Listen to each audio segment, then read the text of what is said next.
Halo semuanya, nama saya Aldina Fadila. Sekarang saya akan menjelaskan tentang people learning dan pemrosesan vektor.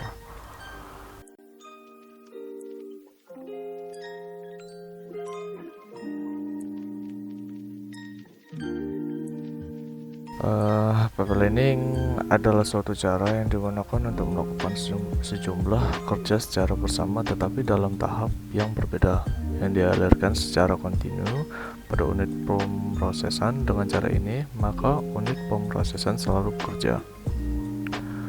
People learning dengan kata lain yaitu teknik implementasi dengan beberapa instruksi dieksekusi dalam waktu yang bersamaan. Saat ini, people learning merupakan teknik implementasi kunci yang digunakan untuk meningkatkan kecepatan CPU.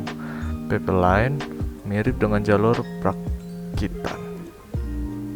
Contoh teknik people learning pada kehidupan sehari-hari ya proses assembly atau perakitan mobil. Misalkan diketahui pada proses perakitan mobil harus melalui beberapa tahapan, yaitu proses 1. Pembuatan bodi, lama proses kira-kira 10 jam. Yang kedua, pengecatan, lama proses juga 10 jam. Perakitan engine sama 10 jam. Test drive.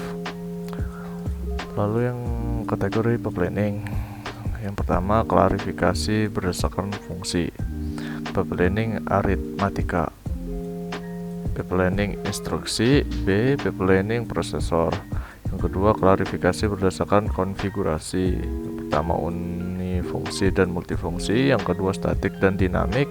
Dan yang ketiga, skala dan vektor. Arithmetic people learning adalah suatu operasi aritmatika yang digunakan untuk melakukan perjumlahan, perkalian, pembagian, dan sebagainya. Dalam melakukan operasi aritmatika, beberapa unit logika disusun secara paralel untuk melakukan komputasi dalam berbagai format data. Instruction pipeline adalah teknik yang digunakan pada komputer untuk meningkatkan throughput eksekusi instruksi pada Central Processing Unit atau CPU. Pipeline tidak mengurangi waktu eksekusi sebuah instruksi, tetapi meningkatkan jumlah instruksi yang dapat diproses secara bersamaan. Kita lanjut ke vektor. Proses vektor adalah proses array, adalah unit pemrosesan pusat CPU yang mengimplementasikan set instruksi di mana instruksinya dirancang untuk beroperasi secara efisien dan efektif pada array data satu dimensi besar yang disebut vektor.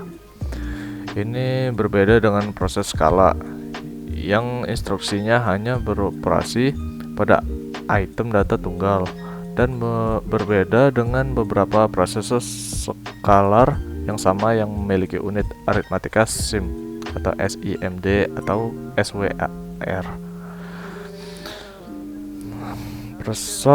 Prosesor vektor dapat sangat meningkatkan kinerja pada beban kerja tertentu, terutama simulasi numerik dan tugas serupa. Teknik pemrosesan vektor juga beroperasi dalam perangkat keras, konsol video game, dan akselerator grafis.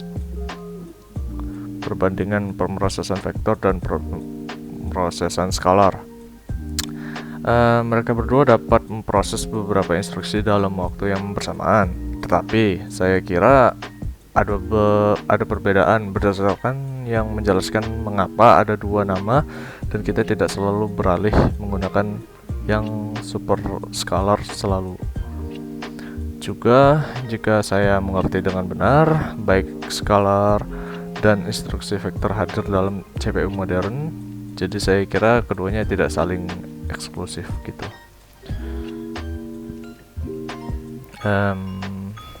Sekarang kita lanjut ke RISC atau Reduce Instruction Set Computer. Disederhanakan merupakan sebuah arsitektur komputer atau arsitektur komputer modern dengan instruksi dan jenis eksekusi yang paling sederhana. Arsitektur ini digunakan pada komputer dengan kinerja tinggi seperti komputer vektor. Beberapa elemen penting pada arsitektur RISC. Yang pertama, set instruksi yang terbatas dan sederhana. Yang kedua, register general purpose. yang berjumlah banyak, atau menggunakan teknologi compiler untuk mengoptimalkan pemakaian registernya. Yang ketiga, penekanan pada pengoptimalan pipeline instruksi. Ciri-ciri RISC. Yang pertama, instruksi berukuran tunggal. Ukuran yang umum adalah 4 byte. Yang kedua, jumlah bit bagi integer register specifier sama dengan 5 atau lebih. Artinya sedikit 32 buah register integer dapat direferensikan sekaligus secara eksplisit. Pipelining dalam RISC yaitu suatu cara yang digunakan untuk melakukan sejumlah kerja secara bersamaan tetapi dalam tahap yang berbeda yang dialirkan secara kontinu pada unit pemrosesan. Dengan cara ini maka unit pemrosesan selalu bekerja. Penjelasan pemrosesan paralel yaitu komputasi 2 atau lebih tugas pada waktu bersamaan dengan tujuan untuk mempersingkat waktu penyelesaian tugas-tugas tersebut dengan cara mengoptimalkan resource pada sistem komputer yang ada untuk mencapai tujuan yang sama. Sekian penjelasan dari saya, kurang lebihnya mohon maaf jika banyak kata-kata yang kurang jelas. Bisa di-reply lagi, ya namanya YouTube ya. Ya udah, saya akhiri. Sampai jumpa.